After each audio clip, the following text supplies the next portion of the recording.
அனைத்து தமிழ் உள்ளங்களுக்கும் வணக்கம். இது உங்கள் முதலும் நீ முடிவும் நீ. நம்ம சேனல்ல குடுக்குற ஒவ்வொரு பயனுள்ள வீடியோக்களும் நீங்க பார்க்கணும்னு நினைச்சீங்கன்னா, மறக்காம நம்ம சேனல சப்ஸ்கிரைப் பண்ணி வச்சுக்கோங்க. கண்டிப்பா உங்களுக்கு ரொம்ப யூஸ்ஃபுல்லா இருக்கும். வாங்க நம்ம இன்னைக்கு வீடியோக்குள்ள போலாம். இன்னைக்கு வீடியோல என்ன பார்க்க போறோம்னு பார்த்தீங்கன்னா, வருகிற பொங்கலை முன்னிட்டு தமிழக அரசு சார்புல ஒவ்வொரு ரேஷன் அட்டைதாரர்களுக்கும் பார்த்தீங்கன்னா, பொங்கல் பரிசு தொகுப்பு குடுக்குறாங்க. இது மட்டும் இல்லாம இது யார் யாருக்கெல்லாம் கிடைக்கும், அத பத்தின ஃபுல் டீட்டெயில்ஸ் இந்த வீடியோல பார்க்க போறோம். போன பொங்கல் அப்ப பார்த்தீங்கன்னா, பொங்கல் பரிசு தொகுப்பு கூட ரொக்க பணம் ரூ. 1000 குடுத்தாங்க.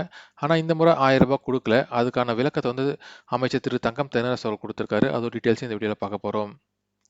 வருகிற பொங்கலை முன்னிட்டு பார்த்தீங்கன்னா, அரிசி குடும்ப அட்டைதாரர்கள் மற்றும் இலங்கை மறுவாழ்வு முகாமில் வசிக்கும் மக்களுக்கு பார்த்தீங்கன்னா, 1 கிலோ பச்சரிசி, 1 கிலோ சர்க்கரை மற்றும் ஒரு முழு கரும்பு அடங்கிய பொங்கல் பரிசு தொகுப்பு குடுக்குறாங்க. இது பார்த்தீங்கன்னா 2,20,00,000 அரிசி குடும்ப அட்டைதாரர்களுக்கு வழங்குறாங்க. இது பார்த்தீங்கன்னா, ஜனவரி 9ஆம் தேதி பரிசு தொகுப்பு டோக்கன் வந்து வீடு வீடா குடுக்குறாங்க. இதுக்கு வந்து நீங்க எங்கேயும் போய் அலையணும்னு அவசியம் இல்ல. நியாய விலைக் கடை ஊழியர்களே பார்த்தீங்கன்னா, வீடு தேடி வந்து பார்த்தீங்கன்னா, உங்களுக்கு டோக்கன் குடுப்பாங்க. அந்த டோக்கன் மென்ஷன் பண்ணியிருக்க டேட்ல போயிட்டு நீங்க பொங்கல் பரிசு தொகுப்பு வாங்கிக்கலாம்னு சொல்லியிருக்காங்க.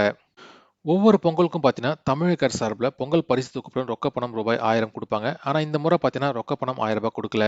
அதுக்கான விளக்கத்த தமிழக நிதித்துறை அமைச்சர் திரு தங்கம் தென்னரசு அவர்கள் குடுத்திருக்காரு. அவர் என்ன சொல்லியிருக்காருன்னு பார்த்தீங்கன்னா, கடந்த ஆண்டு புயல் மற்றும் மழையால் ஏற்பட்ட பேரிடர்களுக்கு மாநில நிதியிலிருந்து 2028 கோடி செலவிட்டுள்ளோம். மத்திய அரசிடமிருந்து 35,000 கோடி கேட்டதற்கு மத்திய அரசு ஒன்லி 276 கோடி தான் குடுத்தாங்க அப்படின்னு சொல்லியிருக்காரு. இதனால தமிழக அரசோட நிதி நெருக்கடி காரணமாக இந்த முறை பொங்கல் பரிசு தொகுப்புல 1000 தரப்படல அப்படின்னு சொல்லியிருக்காரு. இவரோட விளக்கத்த நீங்க எப்படி பார்க்குறீங்க? உங்களோட கருத்துக்கள கமெண்ட் செக்ஷன்ல பதிவு பண்ணுங்க. இந்த வீடியோ பிடிச்சிருந்தா மறக்காம லைக் பண்ணுங்க. நன்றி, வணக்கம்.